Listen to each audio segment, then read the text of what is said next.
تو بھائی نہیں،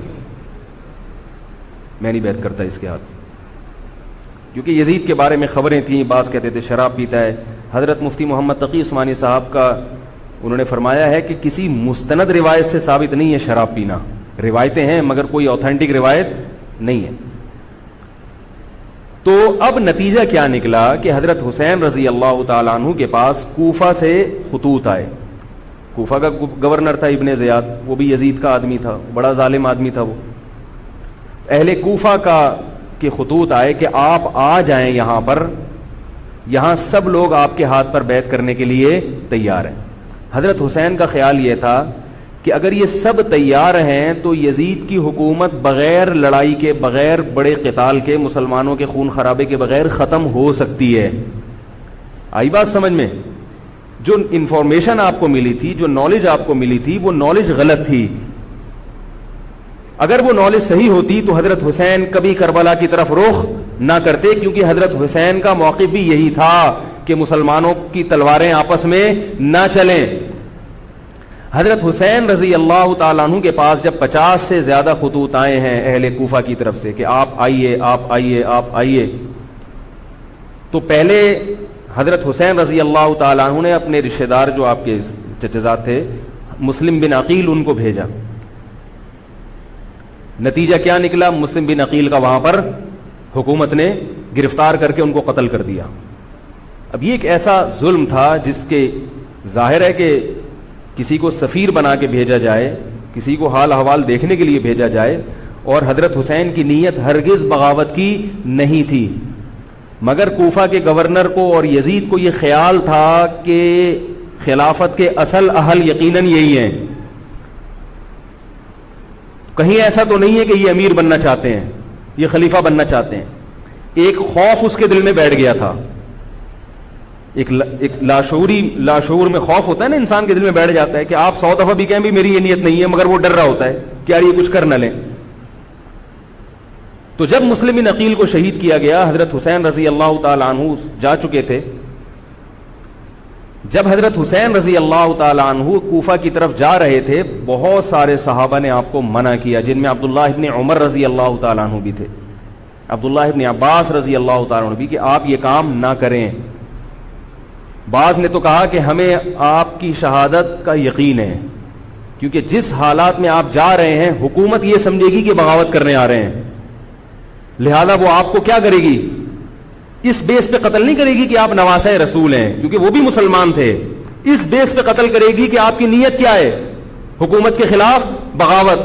تو ان کے پاس ایک اپنے آپ کو برحق ثابت کرنے کے لیے ایک دلیل ہوگی کہ حکومت کا باغی جو بھی ہو اسے کیا کر دو؟ قتل۔ رسول اللہ صلی اللہ علیہ وسلم نے فرمایا، صحیح حدیث ہے، کہ جب مسلمان کسی ایک امیر پہ جمع ہو جائیں تو اس کے خلاف جو بھی اٹھے، نبی نے فرمایا اس کو قتل کر دو، کائنم من کان، چاہے وہ اس کے خلاف اٹھنے والا کتنا ہی نیک کیوں نہ ہو۔ یہ حدیث کے الفاظ ہیں۔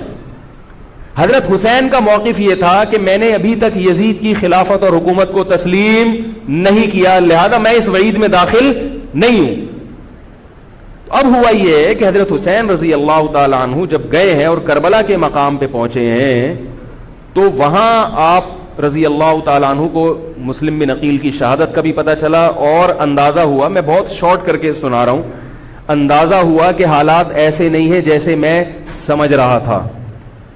عبید اللہ جو ابن زیاد تھا بدبخت، اس نے حضرت حسین کو یہ کہا کہ بغیر کسی شرط کے حضرت حسین کو گرفتار کر کے لاؤ اور میرے ہاتھ پر بیعت کراؤ۔ یہ رسول اللہ صلی اللہ علیہ وسلم کے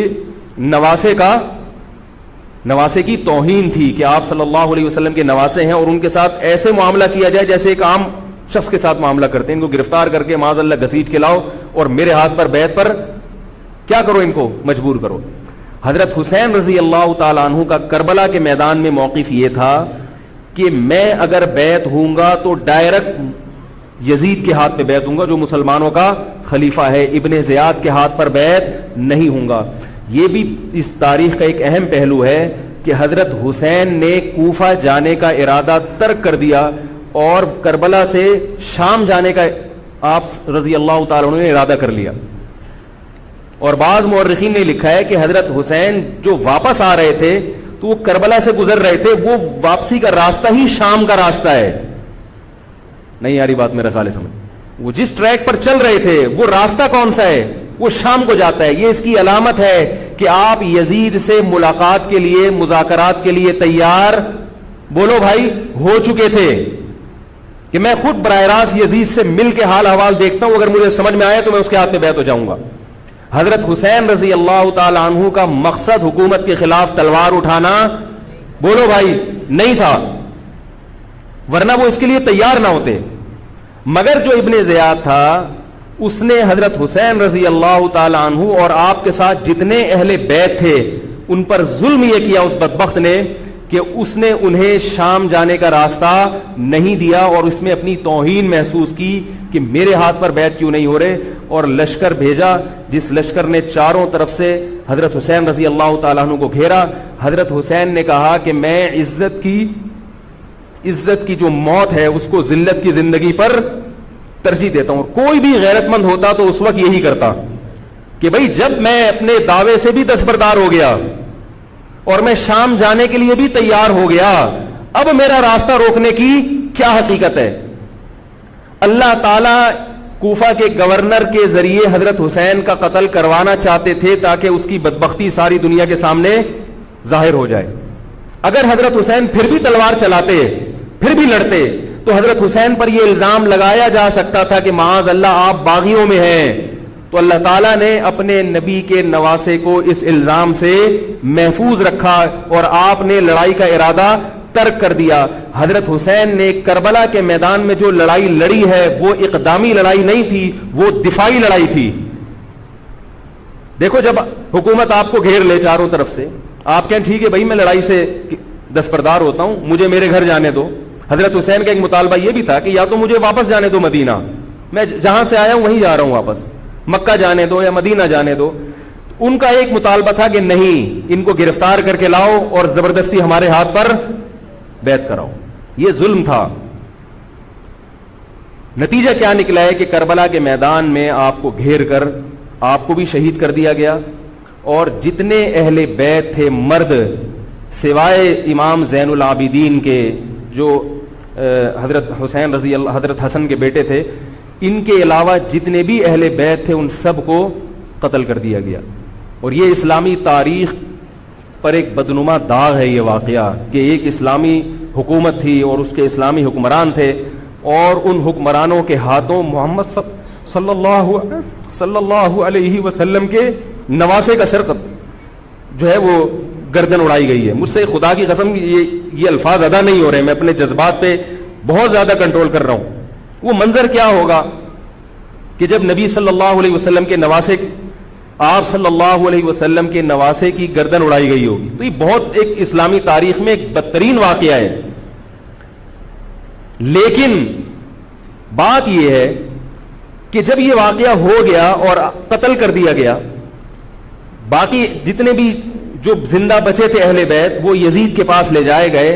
روایات میں آتا ہے کہ یزید نے ان کا اکرام کیا اور ان کو عزت کے ساتھ تحفے تحائف دے کر واپس کیا. یہ جو کربلا کے واقعات میں جو ظلم کی داستانیں اضافی بیان کی جاتی ہیں, اس کا مستند تاریخی روایات سے کوئی ثبوت, بولو بھائی, نہیں ملتا. اب لوگوں نے اپنی دکانیں چمکا لی ہیں, پانی نہیں تھا, کئی دنوں سے کھانا نہیں ملا. صحیح روایات سے ثابت ہے کہ حضرت حسین رضی اللہ تعالیٰ عنہ کربلا کے میدان میں وضو کر کے نماز پڑھتے تھے, تو پانی تھا تو. اور بعض نے یہ کہا کہ اہل بیت کی عورتوں کی عزتیں اچھالی گئی ہیں. آپ اس طرح کی باتیں کر کے اہل بیت سے محبت کا اظہار کر رہے ہو یا ان کی توہین کر رہے ہو؟ بولو بھائی. اگر کوئی عزت دار پاک دامن عورت ہو, بالفرض اس کی عزت پہ ڈاکہ ڈلتا ہے, بالفرض, تو آپ اس بات کو چھپاؤ گے نا, آپ جھوٹ بولو گے, بولو گے نہیں بھائی اس کی عزت پہ کوئی آنچ نہیں آئی ہے. کیونکہ جب عورت کی عزت کو آپ کوئی تار تار کر دے اور آپ ممبر پہ بیٹھ کے اس کو بتا دو, تو وہ عزت تار تار ہونے سے اتنی بے عزتی نہیں ہوگی جتنی اس بات کو بیان کرنے سے اس کی بے عزتی ہوگی. حقیقت یہ ہے کہ کسی مستند روایت سے ثابت نہیں ہے کہ اہل بیت کی عورتوں کی عزتوں کو اچھالا گیا. وہ نبی کے گھرانے کی عورتیں تھیں, ان کا ناخن بھی کوئی نامحرم مرد نہیں دیکھ پاتا تھا. دوپٹہ اتر گیا زینب کا اور زینب کی چادر چھن گئی، یہ سب غلط ہے، یہ سب من گھڑت باتیں ہیں. چونکہ وہ بہرحال مسلمان تھے جو حضرت حسین کے خلاف لڑ رہے تھے، ظالم تھے، اس میں کوئی شک نہیں ہے. اس سے بڑا ظلم اس کائنات میں ہوا نہیں ہوگا کہ ایک شخص جو اپنے آپ کو مسلمان کہتا ہے اور وہ نبی کے نواسے کو قتل کر دے اور اہل بیت کو قتل کر دے. اسلامی سیاست میں اتنی گندی تاریخ ہمیں کبھی بھی نہیں ملتی. حضرت عثمان کا بھی قتل ہوا، وہ بھی بہت بڑا ظلم تھا، مگر یہ ظلم اس ظلم کی نوعیت سے بڑھ کر تھا، کیونکہ حضرت عثمان کا قتل حکومت کے ہاتھوں نہیں ہوا ہے، باغیوں کے ہاتھوں ہوا ہے. یہاں حضرت حسین کا قتل کس کے ہاتھوں ہوا ہے؟ حکومت کے ہاتھوں ہوا ہے، جس پر لوگ بیعت کر چکے تھے. تو یہ اسلامی تاریخ میں ایک بہت بڑا بدنما داغ ہے، مگر اس کو بیان جس انداز سے کیا جاتا ہے اور جتنے قصے کہانیاں من گھڑت سنائے جاتے ہیں ان کا حقیقت سے تعلق نہیں ہے. ہماری نظر میں چاہے پانی بند کیا ہو یا نہیں کیا ہو، کھانا ملا ہو یا نہیں ملا ہو، ہماری نظر میں حضرت حسین رضی اللہ تعالی عنہ کا سر قلم کر دینا ہی کائنات کا بدترین ظلم ہے. یہی ایسا ظلم ہے کہ جس پر جتنا غم کیا جائے کم ہے. غم منایا نہیں، غم کیا جائے. منانا الگ چیز ہے، غمزدہ ہونا الگ چیز ہے. لیکن جو آگے اس میں تڑکا لگایا جاتا ہے اس کا حقائق سے تعلق بولو بھائی نہیں ہے. یہ دکانیں ہیں جو چمکائی، اس میں سب برابر ہیں، شیعہ بھی سنی بھی. بہت سارے سنی علماء بھی کربلا کے واقعے کو بہت ہی بھیانک انداز سے بیان کرتے ہیں، اور مقصد کیا ہوتا ہے؟ پبلک کو رلانا. ایک رونا وہ ہوتا ہے جو خود سے آئے، اور ایک رونا ہوتا ہے باقاعدہ آپ کو آرڈر پہ رونے کے لیے اور رلانے کے لیے بلایا جائے. وہ رمضان میں نے بتایا تھا نا کہ میں نے ختم قرآن پہ دعا کی تو مجھے رونا آ گیا، بہت زیادہ رونا آیا. اگلے دن ایک صاحب کہنے لگے مولوی صاحب آج بھی ایسی ایک دعا ہو جائے. میں نے کہا میں آرڈر پہ نہیں روتا، میں آرڈر پہ نہیں روتا. اب تو آ بھی رہا ہوگا تو نہیں آئے گا. نہ انسان کسی کے مشورے سے ہنس سکتا ہے اور نہ انسان کسی کے مشورے سے رو. اگر آپ کسی کے مشورے پہ رو رہے ہیں اس کا مطلب ڈرامے بازی. آپ کو فلم کا ایکٹر ہونا چاہیے، آپ کو ڈرامے جوائن کرنے چاہیے، وہاں آپ اچھے چل سکتے ہیں. جیسے کہ ہمارے ایک مشہور اسکالر ہیں، ان کے بارے میں لوگ یہ کہتے ہیں ان کو فلموں میں ہونا چاہیے تھا، پتہ نہیں یہ جیو پہ کیوں آ رہے ہیں. وہ آرڈر پہ روتے بھی ہیں، آرڈر پہ. اب چونکہ یوٹیوب کا دور ہے، میں پہلے جو کربلا کے واقعات جو لوگ بیان کرتے ہیں ان کی تقریریں نہیں سنتا تھا. اب کیا ہوتا ہے، بعض دفعہ بیٹھے ہوئے ہیں کہیں سفر پہ جا رہے ہیں تو یوٹیوب کی ویڈیو ہم نے کہا چلو یار ہم بھی سن لیں. ایسی چہک چہک کے منہ بنا بنا کے گھما گھما کے تقریریں ہوتی ہیں، لگتا ہے کہ یہ باقاعدہ ایک ڈرامہ ہے، اداکار ہے، فنکار ہے جس کو ڈرامے بازی کے لیے یہاں یہ حضرت حسین کی شہادت کو کیش کرا رہے ہیں.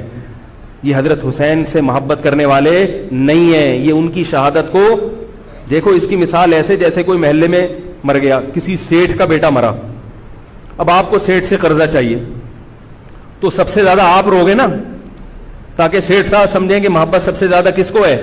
آپ کو. تو آپ اس کی بیٹے کی موت کو کیا کرا رہے ہو؟ کیش کرا رہے ہو.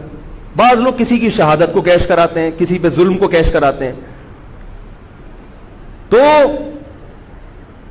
میں پھر عرض کروں کہ بہت بدترین واقعہ ہے. حضرت حسین رضی اللہ تعالیٰ عنہ کا سر لے جایا گیا یزید کے پاس.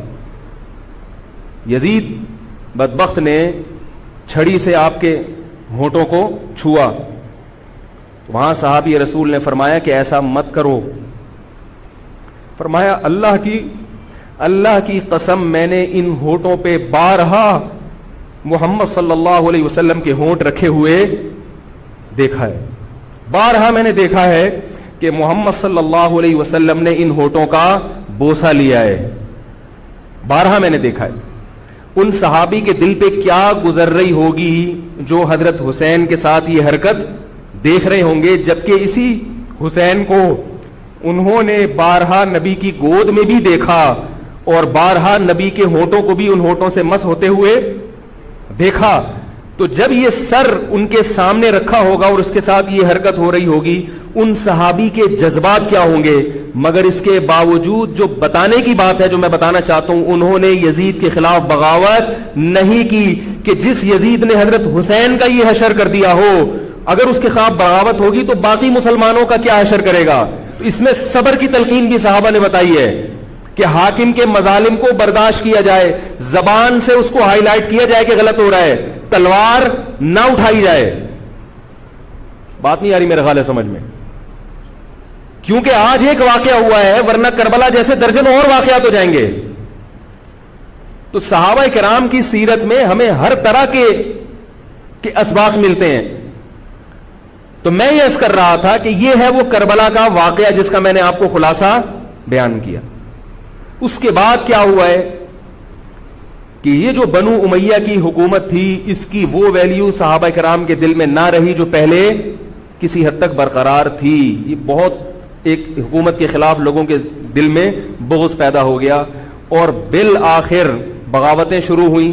لیکن جمہور صحابہ کا موقف پھر بھی یہی تھا کہ حکومت کے خلاف بغاوت جائز, بولو بھائی, نہیں. اور اسی طرح کے ظالم لوگ آتے رہے, اور انہی کی اولادوں میں بنو امیہ میں اللہ نے پھر عمر ابن عبدالعزیز کو پیدا کیا. عمر ابن عبدالعزیز بھی انہی ظالم لوگوں کی اولاد تھے, مگر اسلام چونکہ قیامت تک رہنے کے لیے آیا ہے تو اللہ کو اپنا دین محبوب ہے, اللہ غیب سے انتظام کرتے ہیں. عمر ابن عبدالعزیز جیسے ہی حکومت میں آئے ہیں, خلیفہ بنے ہیں, آپ رضی اللہ تعالی عنہ نے وہ بنو امیہ کی جو جاہلانہ چیزیں تھیں ان سب کو ختم کر دیا. حکومتی ملکیت کو جو ذاتی خزانہ لوگ سمجھنا شروع کر دیا تھا اس کو ختم کیا. عمر بن عبدالعزیز کی ایک تاریخ ہے, ان کو 5واں خلیفہ راشد کہا جاتا ہے. علم حدیث کو مرتب کیا گیا, فقہ کو مرتب کیا گیا, حدیث کا علم ضائع ہو رہا تھا. آپ نے حکم دیا کہ اکتب ما کان من حدیث رسول اللہ صلی اللہ علیہ وسلم فإنی اخاف ضیاع العلم والعلماء. فرمایا مجھے علم اور علماء کے ضائع ہونے کا خطرہ ہے, محمد صلی اللہ علیہ وسلم کی حدیثوں کو ریٹن فارم میں لایا جائے. تو باقاعدہ پھر حدیث کو باقاعدہ جمع کیا گیا کتابوں کی شکل میں, اور آج ہمارے پاس وہ حدیث محفوظ ہیں. فقہاء کرام کا دور آیا تو اللہ تعالیٰ نے حضرت عمر بن عبدالعزیز کے دور میں امت کو الحمدللہ دوبارہ جمع کر دیا. عمر بن عبدالعزیز کے بعد پھر بغاوتیں ہوئیں, بالآخر بنو امیہ کی حکومت کا خاتمہ ہوا, بنو عباس کی حکومت آئی.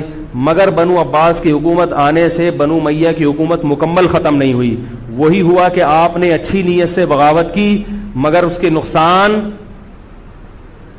کا نقصان زیادہ. وہ کیا ہوا, بنو امیہ بھاگ گئے, اندلس میں حکومت قائم کر لی, اور ادھر بنو عباس کی.